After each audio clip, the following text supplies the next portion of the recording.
हाम्रो चाहिँ ठ्याक्कै फेरि उसले छोपेको रहेछ नि त यहाँ छ है त्यहाँ त्यो तल हौ यस्तो हो हामी चाहिँ अहिले काका कान्छाको घर जाँदैछौँ सिमले बाजे नानी जाँदैछ हामी चाहिँ घर पारिछौँ अहिले आउनु है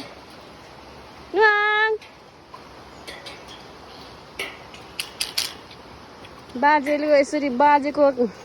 ढाडमा यसरी बोक्ने माग्नु त भाग्यको कुरा पो त हो बाजे कसै बाजेहरूले काखमै लिनु नसक्ने हुन्छ हो नि जुत्ता घुसारे हिल सुत्यो डल्लु त बाजेको ढाडैमा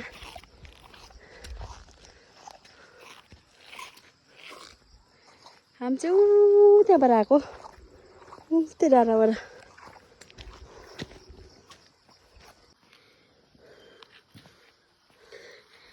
बाउ बन्नु गाह्रो छ के गर्नु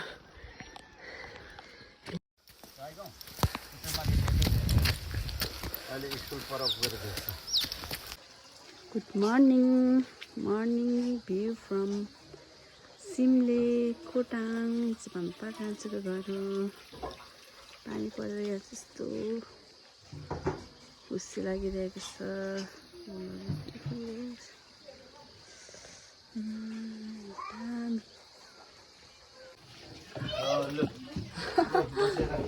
के गर्दैछ बिहान बिहान खाजा खानुभएको दाजुहरू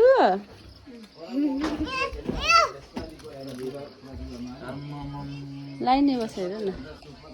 हिँड त खतरा हो हजुर हजुर म कहाँ बस्छु तिमी बस्नु नि त दादाहरूसँग सिभिल स्कुल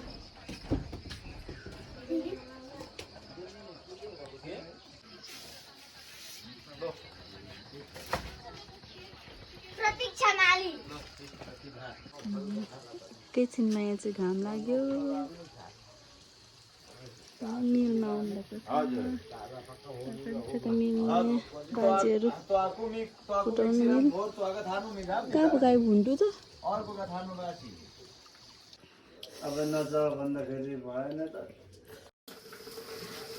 खाजा खाएर यहाँ अब धन्दा गर्दैछु अनि अब भाइ बहिनी स्कुल जानुहुन्छ त्यसपछि पनि खाना खाएर जाने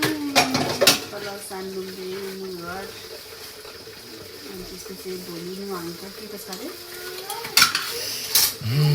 नुहाउँछ के छ अरे के को भन्छ अरे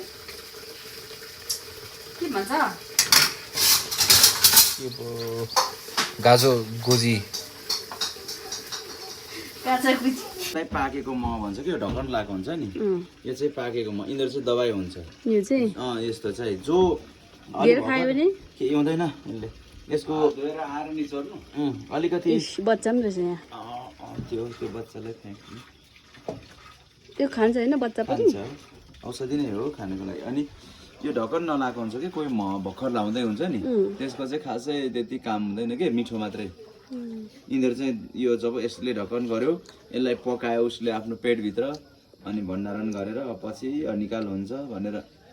छोपी बसेको कि उनीहरूले यहाँ पनि हुँदैन म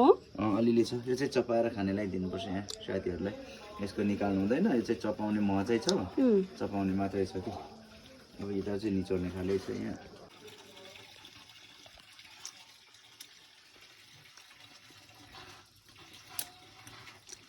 बाल्टी पनि चाप्नु न छ त यहाँ